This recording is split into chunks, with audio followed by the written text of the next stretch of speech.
ಅವ್ರದ್ದೇನೇನೋ ಸ್ವಲ್ಪ personal issues ಇರ್ತದೆ. ಸೌಜನ್ಯ ಭೇಟಿ ಅವ್ರದ್ದೇನೋ ಪಾಪ ಏನೋ ಶೂಟಿಂಗ್ ಏನೋ ಬೇರೆ ಏನೋ ಕೇಳ್ತೆ ಯಾವುದೋ ಜಾಗದ ವಿಚಾರ ಬಂದಿದ್ದಾರೆ, ಅಷ್ಟು ಬಿಟ್ಟರೆ ಬೇರೆ ಏನಿದೆ.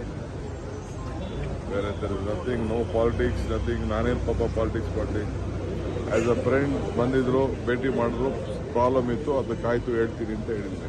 ಸರ್, ಕಳೆದ 3-4 ತಿಂಗಳಿಂದ ಏರ್ಪೋರ್ಟ್ ಮಾಡಬೇಕು ಅಂತೇಳಿ ಬಹಳ ಪ್ರಯತ್ನ ಮಾಡ್ತಾ ಇದ್ರಿ, ಬಿಡದಿ ಹತ್ರ ತಗೊಂಡು ಹೋಗ್ಬೇಕು ಅಂತೇಳಿ. ಈಗ ಮಾಜಿ ಪ್ರಧಾನಿಗಳು, ಸಂಸದರು ಮತ್ತೆ ಕುಮಾರಸ್ವಾಮಿ ಅವರು ಡಿಮ್ಯಾಂಡ್ ಸ್ಟಾರ್ಟ್ ಮಾಡಿದ್ದಾರೆ sir. Credit first Kaveri Mekedatu permission ಕೊಡಿಸ್ತೀನಿ, ಒಂದೇ ದಿನಕ್ಕೆ ಪ್ರೈಮ್ ಮಿನಿಸ್ಟರ್ ಸೈನ್ ಹಾಕ್ತೀನಿ ಅಂತ ಹೇಳಿದ್ರಲ್ಲ, ಫಸ್ಟ್ ಅದು ಮಾಡಲಿ ಆಯ್ತಾ. ಅವ್ರಿದ್ದಾಗ ಏನೋ ಪಾಪ ಮಾಡೋಕ್ಕಾಗಲಿಲ್ಲ. ಈಗ ನಾವೇನೋ ಮಾಡಕ್ಕೆ ಹೊರಟಿದ್ದೀವಿ, ಅದಕ್ಕೆ ನಾವು ತೀರ್ಮಾನ ಮಾಡೋಕ್ಕಾಗಲ್ಲ. ಎಲ್ಲಿರಬೇಕು, ಬಿಡದಿ ಇರಬೇಕಾ, ನೆಲಮಂಗಲ ಇರಬೇಕಾ, ತುಮಕೂರು ಇರಬೇಕಾ, ಸೋಲೂರು ಇರಬೇಕಾ ಅನ್ನೋದು ನಾವೇನು ತೀರ್ಮಾನ ಮಾಡೋಕ್ಕಾಗಲ್ಲ. ಅದು ಏರ್ಪೋರ್ಟ್ ಅಥಾರಿಟಿ ಆಫ್ ಇಂಡಿಯಾ ಅವರು ಪ್ಲಸ್ ನಮ್ಮ ಬೆಂಗಳೂರು ಇಂಟರ್ನ್ಯಾಷನಲ್ ಏರ್ಪೋರ್ಟ್ ಅವರು, ಅವ್ರಿಗೆ ಅಗ್ರಿಮೆಂಟ್ ಇದೆ ಇಷ್ಟು ವರ್ಷ ಮಾಡಬಾರ್ದು ಅಂತ. ಅವ್ರು ತೀರ್ಮಾನ ಮಾಡ್ತಾರೆ. ಅದಾದಮೇಲೆ ನಮ್ಮ ಡಿಪಾರ್ಟ್ಮೆಂಟಲ್ಲೆಲ್ಲ ಅದಕ್ಕೆಲ್ಲ ಫೀಸಿಬಿಲಿಟಿ ಎಲ್ಲ ನೋಡ್ತಾ ಇದ್ದಾರೆ. ಯಾರೋ MB ಪಾಟೀಲ್ಗೆ ಇನ್ಫ್ರಾಸ್ಟ್ರಕ್ಚರ್ ಮಂತ್ರಿ ಇದ್ದಾರೆ, ಅವರು ಫೀಸಿಬಿಲಿಟಿ ನೋಡ್ತಾ ಇದ್ದಾರೆ. ಅದನ್ನು ಚೀಫ್ ಮಿನಿಸ್ಟರ್ ಹತ್ರ ನನ್ನ ಹತ್ರ ಫಸ್ಟ್ ಒಂದು ರೌಂಡ್ ಮಾತಾಡ್ತಾರೆ. ಮಾತಾಡಾದ್ಮೇಲೆ ಕ್ಯಾಬಿನೆಟ್ ತೆಗೆದುಕೊಂಡು ಹೋಗ್ತೀವಿ. ಅದಾದಮೇಲೆ ಎಲ್ಲಿ ಮಾಡಬೇಕು ಅಂತ ಡೆಲ್ಲಿಯವ್ರ ಅಪ್ರೂವಲ್ ತಗೊಂಡು ಡಿಸಿಷನ್ ತಗೊಳ್ತೀವಿ. ಇದು ನಾವು ಸುಮ್ಮನೆ ನಾನು ಏಕಾವಕ್ಕೆ ನನಗೆ ಆಸೆ ಇರ್ಬೋದಪ್ಪ, ನನ್ನ ಇಲ್ಲಿ ಮಾಡಲಿ, ನಮ್ಮೂರಲ್ಲಿ ಮಾಡಲಿ ಅಂತ ಹಂಗೆಲ್ಲ ಮಾಡೋಕ್ಕಾಗಲ್ಲ. ಅದೆಲ್ಲ that is A very scope ಇದೆ.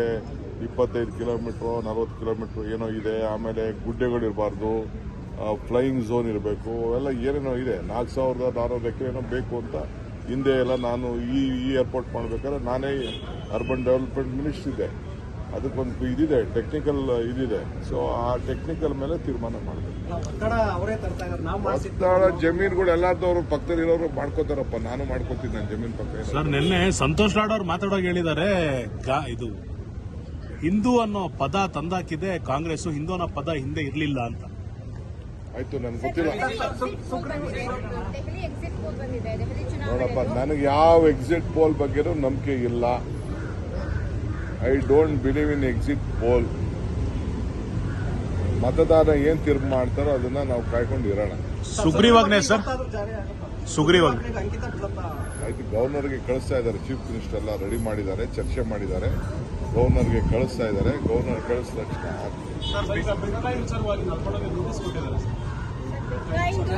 ನಮ್ಗೆ ಗೊತ್ತಿಲ್ಲ. ಇನ್ವೆಸ್ಟಿಗೇಷನ್ ಏನಿದೆ, ಇನ್ವೆಸ್ಟಿಗೇಷನ್ ಸರ್ ಬರ್ತು ಮತ್ತೆ ಡೆತ್ ಸರ್ಟಿಫಿಕೇಟ್ ರೇಟ್ 10 ಟೈಮ್ ಜಾಸ್ತಿ ಮಾಡಿದ್ದಾರೆ DK ಸರ್.